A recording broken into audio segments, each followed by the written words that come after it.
سلام دوستان، خوش اومدید به لیکس ترید. اینجا هستیم با تحلیل بیت کوین روزانه. اگه دوست دارید که هر روز تحلیل بیت کوین رو داشته باشید، کانال ما رو حتما سابسکرایب کن، لایک هم کن و واسه دوستات هم شیر بده تا استفاده کنن. امروز 28 آگوست، بریم سراغ چارت بیت کوین. در تایم فریم روزانه اول نگاه میکنیم که دیروز کندل خاصی نزدیم، ما همچنان درگیر حمایت مهمی هستیم که بودیم و چیز خاصی رخ نداده. ولی اگه دیروز یادتون باشه بهتون یه تریگر دادم که گفتم اونجا اگه بشکنه میتونیم حرکت 1 ساعته خودمون رو شروع کنیم و میتونیم تایید پوزیشن لانگ روی آلت کوین یا خود حتی بیتو بستگی به حالا اوضاع بگیریم. الان در این دیدگاه تا تایم فریم بالا فعلا چیز خبری نداریم، چیز خاصی رخ نداده، ولی توی 1 ساعته که بیایم میبینیم که ما یه پترن وی برامون در حال فعال شدن هستش و همچنان یه سقف و کفای بالاتر هم زدیم که میتونه یه پوزیشن زود هنگام، حالا بستگی به حالا آلت کوینی که مد نظرتونه یا خود بیت در صورت دامیننس سعودی باشه. البته من خود بیت رو ترجیح نمیدم، بهتون پیشنهاد نمیدم، چون دامیننس بیت به شدت ریزشیه، آلت کوین ها بهترن. الان شما تاییدیه اینو داری که بری روی آلت کوین ها پوزیشن لانگ تو، حالا بر اساس همین استراتژی یا اولین سقف و کفی بالاتری که زده یا اصلا پترن وی یا هر چیزی که شما میتونین بر اساس استراتژیتون بهتون ورود میده رو داریم که حجم این کندل هم خوبه موقع شکست و میبینیم که خریدارا دارن وارد میشن. ولی این حرکت 1 ساعته است، پوزیشن ریسکیه، خواهشاً بیشتر از 25% درگیر نکنین. بازار در شرایطی قرار داره، از سقف خودش قرار داره، آلت کوین هامون بعضیا تو سقف‌های خودشون قرار دارن، شاخص هامون تو سقف باشه، دامیننس ریزشی، شرایطی داریم تجربه میکنیم که اینجا ارزش ریسک کردن استاپ خوردن داره که حرکات بزرگ رو بگیریم و بعداً با خیال راحت تر ترید کنیم. من خودم به شخصه حتی اگه سودای ماه قبل هم تو این پروسه از دست بدم، البته به شرطی که مدیریت ریسک و مدیریت سرمایه رو رعایت کنیم، اگه از دست بدم مشکلی برام پیش نمیاد و با این قضیه اوکی. خب حالا با توجه به این میریم BTC.D یعنی شاخص دامیننس بیت رو نگاه میکنیم. ایشون فعلا در حال درگیر بودن با این حمایت هست. این حمایت بشکنه، حمایت 57.96 خواست بشکنه و چون پوزیشن تو باز نگه دار، یه پوزیشن داشته باشد توی این شکست اینجا، چون ممکنه بازار و آلت کوین همون سعودی حرکت کنه و یه حرکت خیلی خوبی رو داشته باشم در صورت شکست اینجا. دامیننس تتر USDT دی. خب دامیننس تتر هم که پس از این درگیر این رنجی که هستیم توی 4 ساعت اولین تغییر روند رو دقیقا برعکس بیت کوین در سایکل کوچیکترش در تایم فریم 1 ساعته و سایکل کوچیک تایید داده که میتونین شما بر اساس این سایکل شما پوزیشن باز کنید و حتی پترن ویش هم فعال شده.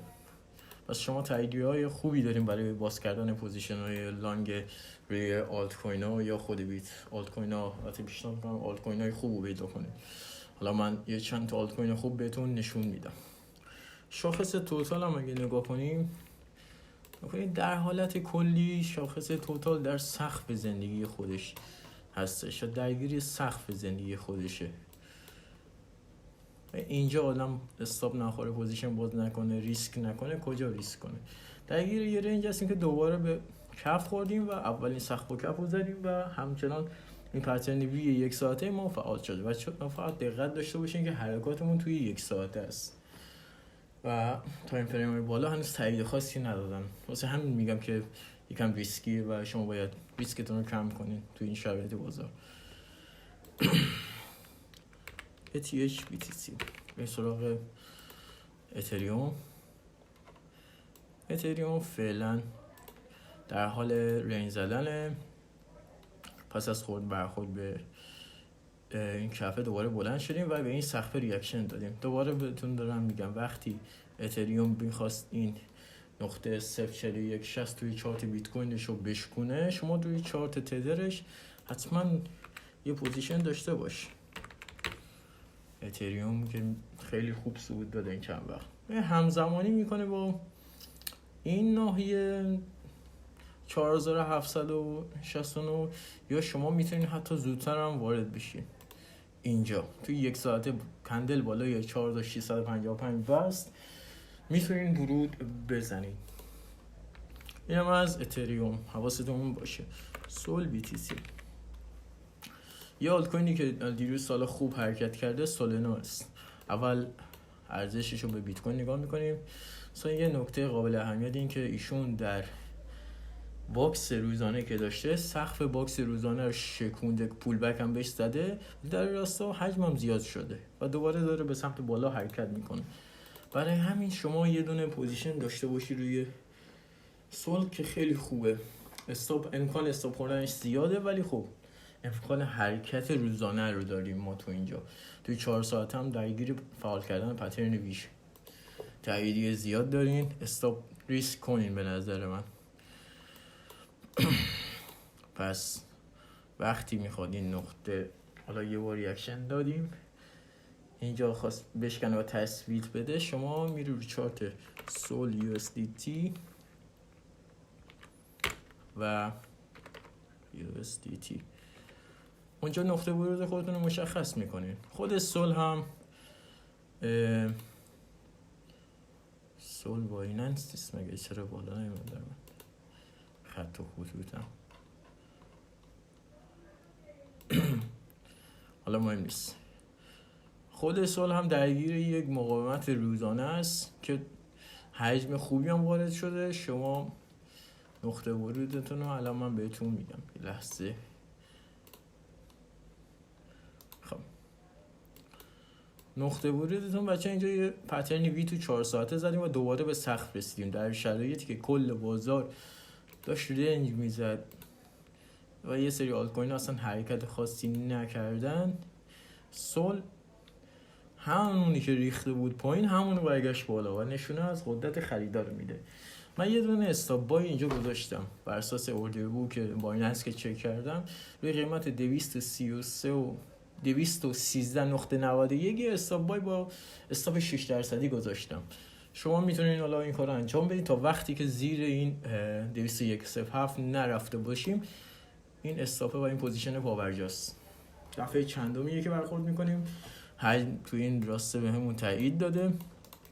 بعد خیلی مقاومت مهمیه. سقف زندگیشه، همزمانی داره با شکست سقف باکس روزانه چارت بیت کوینش و یه پترن وی 4 ساعت هم ما زدیم. یعنی هر چی اینجا ریزش داشت بازار ایشون برگشت داد. تنها از معدود کوینایی است که اینقدر خوب صعود کرد و حجمم خورده نسبت به دیروز و میتونین این کار انجام بدین. البته اگه دوست دارین میتونید زودتر وارد، چون اینجا شکست خوبی بود با این کندل، ولی خب برای سیفتر من اینجا استاپ بای گذاشتم. ما اینو میگیریم که ایشون وقتی خواست اینجا رو بشکونه، سقف زندگیش یعنی 260 رو بشکونه، ما اونجا دیگه درگیر پوزیشن باز کردن نباشیم. این 23% رو نگه میداریم. ایشون خواست سقف زندگیش بشکونه و یه صعودی داشته باشیم، ما این پوزیشن رو داشته باشیم، نگهش داشته باشیم و باهاش همراه باش. و آخرین آلت کوینی که امروز ما معرفی کنم AIV. دوستان AIV در تایم فریم روزانه درگیر سعودیه و درگیر سقفیه که قبلا باعث این ریزش مهم شده و همون ما برگشتیم به سمت بالا تو روزانه و خیلی جای نقطه مهمیه.